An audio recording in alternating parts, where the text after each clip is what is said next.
সুপ্রিয় বন্ধুরা, সবাইকে স্বাগতম জানাচ্ছি। আজকে আমরা আলোচনা করব সিভিল সার্জনের কার্যালয় ঠাকুরগাঁ এর স্বাস্থ্য সহকারী পদে 16 মার্চ 2024 তারিখে যে পরীক্ষা অনুষ্ঠিত হয়েছে তার সম্পূর্ণ প্রশ্ন সমাধান নিয়ে। আমাদের channel job exam mate BD, আমাদের চ্যানেলে তৃতীয় এবং চতুর্থ শ্রেণীর সরকারি চাকুরির প্রস্তুতির অনলাইন কোর্স চলমান আছে। আপনারা চাইলে স্ক্রিনে দেখানো নম্বরে আমাদের সঙ্গে যোগাযোগ করতে পারেন। স্বাস্থ্য সহকারী পদেরও একটা কোর্স চলমান আছে, আপনারা সেখানেও যোগদান করতে পারেন। তো প্রথম যে প্রশ্ন ছিল, সফেদ শব্দের অর্থ কী? এটা হচ্ছে সাদা। চর্যাপদের প্রাপ্তিস্থান কোথায়? এটা নেপালের রাজগ্রন্থশালা থেকে 1907 সালে আবিষ্কৃত হয়। এক কথায় প্রকাশ করুন। প্রথম ছিল অনুসন্ধান করার ইচ্ছা, এটা হবে অনুসন্ধিৎসা। যে উপকারীর উপকার স্বীকার করে না সে হচ্ছে অকৃতজ্ঞ। আদি নয় যার, এটা হচ্ছে অনাদি। অল্পকাল স্থায়ী যার, অস্থায়ী বা ক্ষণভঙ্গুর। এবং অলঙ্কারের ধ্বনি, এটা হবে সিঞ্জন। স্বজনবাদিয়ার ঘাট গ্রন্থের রচয়িতাকে? এটা পল্লীকবি জসীমউদ্দিন। রক্তাক্ত প্রান্তর কার লেখা? মনির চৌধুরীর লেখা। পল্লী সমাজ উপন্যাসের রচয়িতাকে? শরৎচন্দ্র চট্টোপাধ্যায়। এরপরে বিপরীত শব্দ ছিল, প্রথমে ছিল হচ্ছে আবশ্যিক, এর বিপরীত শব্দ হচ্ছে ঐচ্ছিক বা অনাবশ্যক। ঈষৎ এর বিপরীত শব্দ অধিক। উৎকর্ষের বিপরীত শব্দ অপকর্ষ। ক্ষয়িষ্ণুর বিপরীত শব্দ বধিষ্ণু এবং অনুরাগের বিপরীত শব্দ হবে হচ্ছে বিরাগ। 8 বলছে নিচের বাগধারাসমূহের অর্থ লিখুন। প্রথমে ছিল কান পাতলা, এটার অর্থ হচ্ছে বিশ্বাসপ্রবণ। অন্ধের যষ্টি, এটার অর্থ একমাত্র অবলম্বন। গড্ডলিকা প্রবাহ, এটার অর্থ অন্ধ অনুকরণ।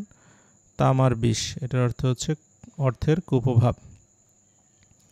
এবং ব্যাঙের সর্দি, এটার অর্থ হচ্ছে অসম্ভব ঘটনা।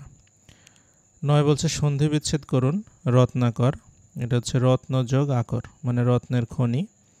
মহার্ঘ, মহাযোগ অর্ঘ। নাবিক, নৌযোগ ইক। জলৌকা, জল যোগ ওকা, মানে যোগ। এবং তস্কর, এটা হচ্ছে তৎযোগ কর। 10 বলছে ট্রান্সলেট ইনটু ইংলিশ। প্রথমে বলছে আমি আমার দেশকে খুব ভালোবাসি। I love my country very much. ভোরে ঘুম থেকে ওঠা স্বাস্থ্যের জন্য উপকারী। Walking up early in the morning is beneficial for health. 4 দিন ধরে বৃষ্টি হচ্ছে। It has been raining for 4 days। আমি আমার দায়িত্ব সম্পন্ন করেছি, এটা হবে I have completed my duty. এবং আমি তাকে যেতে দেখলাম, আই স হিম গো। 11 বলছে make sentence with following idioms and phrase. প্রথমে বলছে black and white. Black and white অর্থ হচ্ছে লিখিত। Please submit your proposal in black and white. By the by, এটার অর্থ হচ্ছে প্রসঙ্গক্রমে। By the by Hasan might come over tonight. In a nutshell, এটার অর্থ হচ্ছে সংক্ষেপে। Just tell me the story in a nutshell. ABC অর্থ প্রাথমিক জ্ঞান। He has ABC about chemistry. এবং ক্যাটস অ্যান্ড ডগস, এটার অর্থ হচ্ছে মুষলধারে। It is raining cats and dogs. 12 বলছে use appropriate article. I saw one eyed man when I was walking, এটা হবে I saw a one eyed man. He is an honest man. The sun rises in the east. He plays the piano.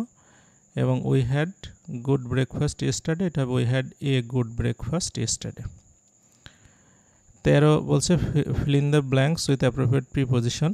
Trust in god হবে, ট্রাস্টের পরে in বসে। He is fond of literature, মানে লিটারেচারের প্রতি তার আগ্রহ আছে।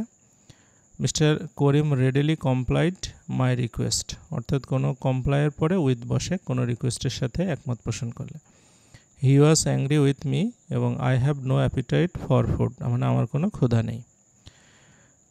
এরপরে 14 থেকে অঙ্ক ছিল, বলছে একটি সমবাহু ত্রিভুজের ক্ষেত্রফল হচ্ছে 26 বর্গমিটার হলে প্রতিবাহুর দৈর্ঘ্য কত? আচ্ছা, আমরা জানি সমবাহু ত্রিভুজের যদি এক বাহু এ মিটার হয় তাহলে ক্ষেত্রফল হবে হচ্ছে √3/4 a স্কয়ার। তাহলে এই √3/4 a স্কয়ার এইটা সমান সমান আমরা লিখতে পারি 26। তাহলে √3/4টাকে এই পাশে নিয়ে গেলে 26-এর সাথে 4 গুণ হবে, √3 দিয়ে ভাগ হবে, অর্থাৎ a স্কয়ারের মান হবে 60.44। এইটাকে আমরা যদি রুট করে দিই তাহলে 7.77 হবে হচ্ছে এই প্রশ্নের উত্তর। আচ্ছা, 15 বলছে যে একটি আয়তাকার ঘরের দৈর্ঘ্য প্রস্থের দ্বিগুণ। এর ক্ষেত্রফল 128 বর্গমিটার হলে পরিসীমা কত? আচ্ছা, আমরা যদি আয়তাকার ঘরের দৈর্ঘ্যটাকে 2x মনে করি তাহলে প্রস্থটা হবে হচ্ছে x। তাহলে পরিসীমা হবে কেমন 2 × x + 2x অর্থাৎ 6x মিটার। এখন ক্ষেত্রফল হচ্ছে 128, তাহলে প্রশ্ন মতে দৈর্ঘ্য প্রস্থ গুণ করলে 2x² = 128, x স্কয়ারের মান হবে 64, তার মানে x এর মান 8। আমাদের বের করতে হবে পরিসীমা অর্থাৎ 6x, তাহলে 6x মানে 6 × 48, অর্থাৎ উত্তর হবে হচ্ছে 48 মিটার। আচ্ছা 16 বলছে যে একটি বর্গের পরিসীমা 50 ফুট, এর ক্ষেত্রফল কত? বর্গের পরিসীমা যদি আপনার 50 ফুট হয় তাহলে এক বাহু হবে 50/4 ফুট। তাই এই এক বাহুর উপর স্কয়ার করলে ক্ষেত্রফল পাওয়া যাবে, তাহলে ক্ষেত্রফল হচ্ছে 50/4 তারপরে হোল স্কয়ার, অর্থাৎ 2500 ডিভাইডেড বাই হচ্ছে 16, এটাকে ভাগ করলে হবে 156.25 বর্গফুট। এটাই হচ্ছে উত্তর। আচ্ছা এরপরে 17 বলছে যে সার্বজনীন পেনশন স্কিম যেটা সর্বজনীন সেটা কি? এটা হচ্ছে বাংলাদেশ সরকার কর্তৃক চালকিত সকলের জন্য পেনশন ব্যবস্থা। 18 থেকে 50 বছর বয়সী সুবিধাভোগীরা চাঁদা জমা দিলে 60 বছর বয়স থেকে পেনশন পাবেন। তো 4টা স্কিম আছে, একটা প্রবাস, প্রগতি, সুরক্ষা এবং সমতা। 18 বলছে স্মার্ট বাংলাদেশের স্তম্ভ কয়টি, কী কী? 4টা স্তম্ভ, এটা হচ্ছে smart citizen, smart economy, smart government আর স্মার্ট সোসাইটি। চাঁদ ও তারার মধ্যে পার্থক্য কি? চাঁদ হচ্ছে একটা পৃথিবীর উপগ্রহ, আর হচ্ছে তারা হচ্ছে যে কোনো নক্ষত্র যখন আপনার প্লাজমা দশা অতিক্রম করে অতি উজ্জ্বল হয়ে ওঠে তখন সেটাকে আমরা বলি তারা। আচ্ছা 20 বলছে যে নিম্নের ঐতিহাসিক ঘটনাগুলো সাল উল্লেখ করুন। ভাষা আন্দোলন, এটা 1952 সাল। যুক্তফ্রন্ট সরকার নির্বাচন 1954 সাল। বঙ্গবন্ধুর স্বদেশ প্রত্যাবর্তন 1972 সাল। 6 দফা 1966 সাল এবং পলাশীর যুদ্ধ 1757 সাল।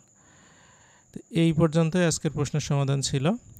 তো সুপ্রিয় বন্ধুরা, ভালো লাগলে অবশ্যই লাইক, কমেন্ট, শেয়ার এবং সাবস্ক্রাইব করবেন। সে আশা করে আজকের মতো শেষ করছি। সবাইকে অসংখ্য ধন্যবাদ।